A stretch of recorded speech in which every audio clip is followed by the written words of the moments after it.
বিসমিল্লাহির রহমানির রহিম।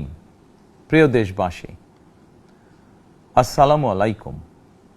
শুরুতেই মহান আল্লাহর দরবারে শুকরিয়া আদায় করছি।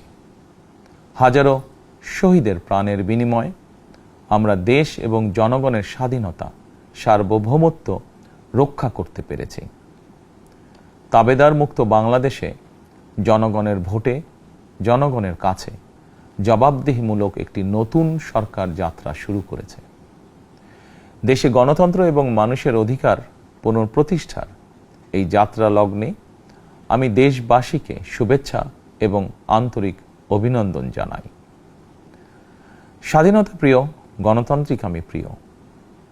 জনগণের কারণেই দেশে আবার মানুষের অধিকার, সম্মান এবং মর্যাদা পুনঃপ্রতিষ্ঠার সুযোগ সৃষ্টি হয়েছে।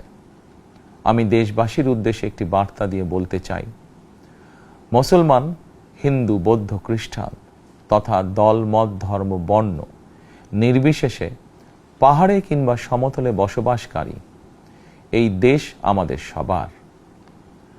প্রতিটি নাগরিকের জন্যই এই দেশকে আমরা একটি নিরাপদ ভূমিতে পরিণত করতে চাই।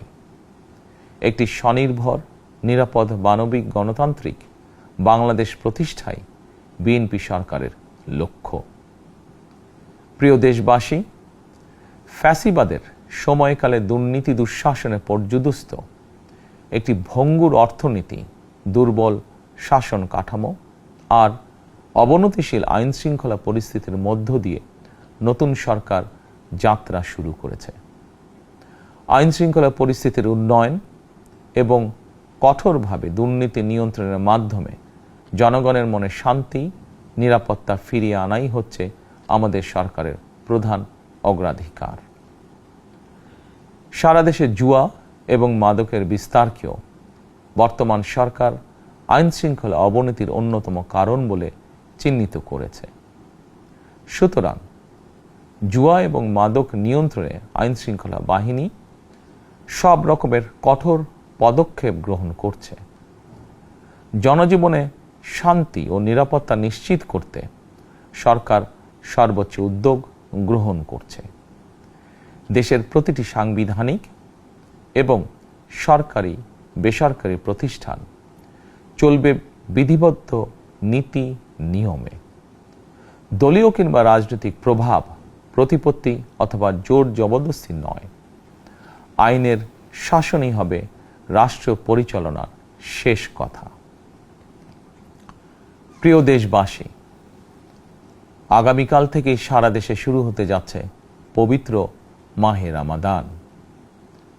আমি দেশবাসীকে পবিত্র মাহে রমাদানের শুভেচ্ছা জানাই। রমাদান আত্মশুদ্ধির মাস। আমরা যদি আত্মশুদ্ধি শব্দটির মর্মার্থ উপলব্ধি করি, তাহলে এই মাসে মানুষের ভোগান্তি বাড়ার কথা নয়। যদিও আমাদের অনেকের মধ্যেই এই মাসটিকে ঘিরে ব্যবসায় অধিক মুনাফা লাভের প্রবণতা লক্ষণীয়। আপনাদের প্রতি আমার বিনীত আহ্বান, রমাদানের পবিত্রতা রক্ষার্থে এই মাসটিকে আপনারা ব্যবসা মুনাফা লাভের মাস হিসাবে পরিগণিত করবেন না। দ্রব্যমূল্য যাতে সাধারণ মানুষের নাগালের বাইরে না যায়, এ ব্যাপারে ব্যবসায়ীরা দয়া করে সতর্ক থাকবেন। হাজারো প্রাণের বিনিময়ে একটি মাফিয়া সিন্ডিকেটের পতন ঘটিয়ে রাষ্ট্র এবং সরকারের জনগণের অধিকার প্রতিষ্ঠার অঙ্গীকার নিয়েই আমরা রাষ্ট্র পরিচালনার দায়িত্ব গ্রহণ করেছি।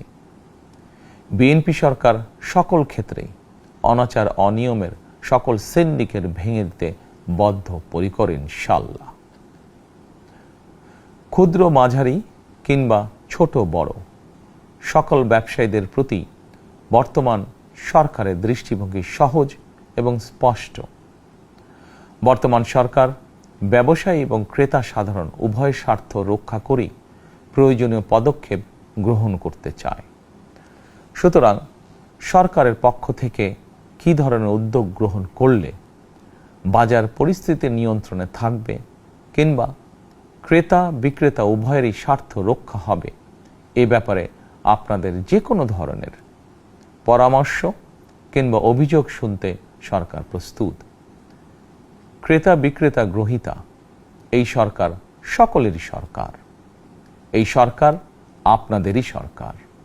আপনারাই ভোটের মাধ্যমে এই সরকারকে রাষ্ট্র পরিচালনার দায়িত্ব দিয়েছেন। আপনারাই এই সরকারের শক্তি। প্রিয় দেশবাসী, পবিত্র রমাদান মাসে রোজাদারগণ বিশেষ করে ইফতার, তারাবি, সেহরি এই সময়গুলোতে নিরবিচ্ছিন্নভাবে গ্যাস, পানি ও বিদ্যুৎ সরবরাহ পেতে চান। এই বিষয়টি নিশ্চিত করতে এরই মধ্যে আমি সংশ্লিষ্ট কর্তৃপক্ষকে নির্দেশনা দিয়েছি। অপচয় রোধ করে কৃচ্ছ্রতা সাধন প্রতিটি মুসলমানের ঈমানি দায়িত্ব।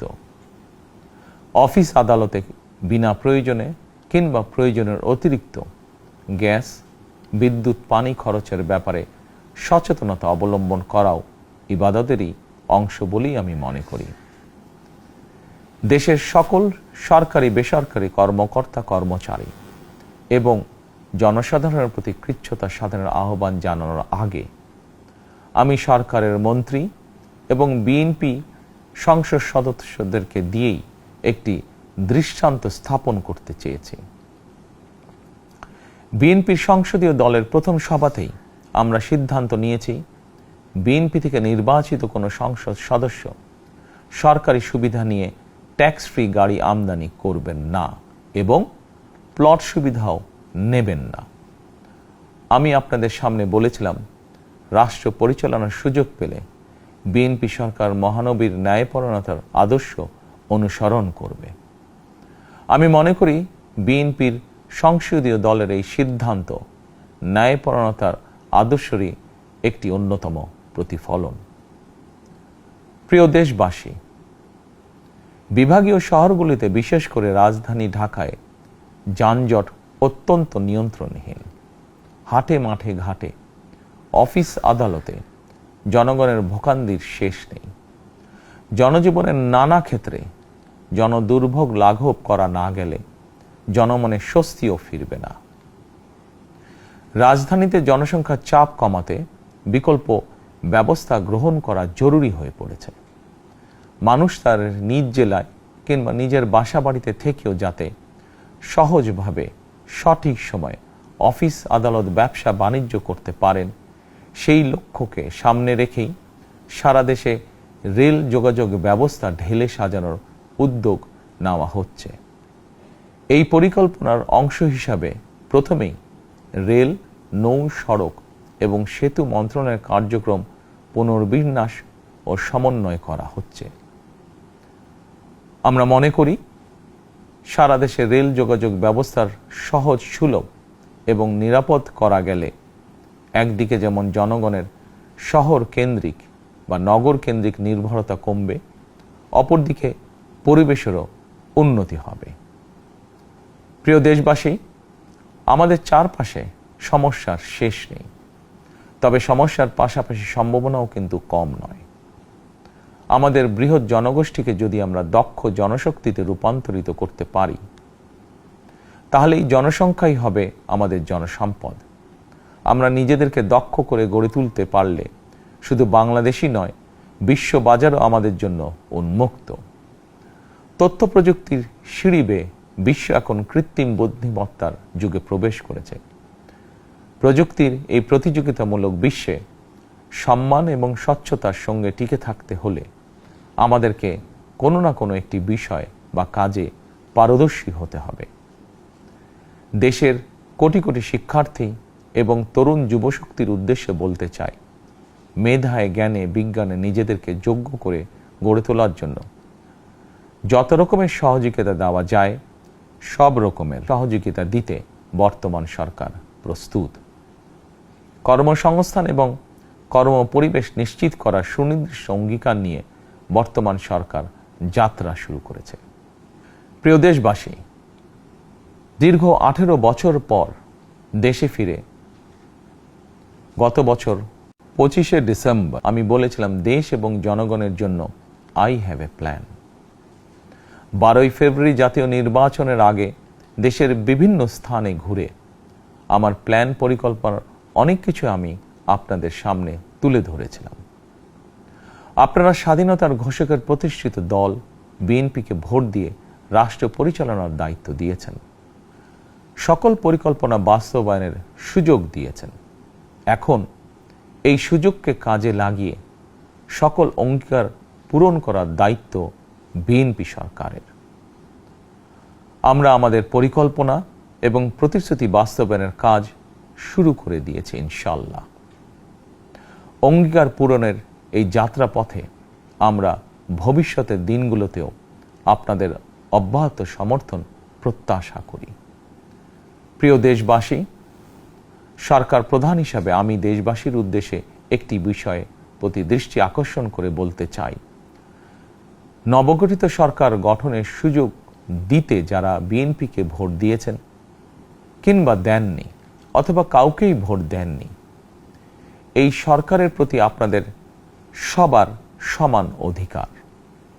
বিএনপি সরকার বিশ্বাস করে দল, মত, ধর্ম, দর্শন যার যার, রাষ্ট্র সবার। এই দেশে, এই রাষ্ট্রে একজন বাংলাদেশী হিসাবে আপনার, আমার, আমাদের প্রতিটি বাংলাদেশী নাগরিকের অধিকার সমান। প্রিয় দেশবাসী, আল্লাহ আমাদের সবাইকে নিরাপদ এবং সুস্থ রাখুন। আল্লাহ আমাদের সকলকে ইতিবাচক পরিকল্পনাগুলো বাস্তবায়নের তৌফিক দিন। পবিত্র রমাদান মাস শুরুর শুভ লগ্নে আল্লাহর দরবারে এই নিবেদন রেখে আমার বক্তব্য শেষ করছি। আল্লাহ হাফেজ। বাংলাদেশ জিন্দাবাদ।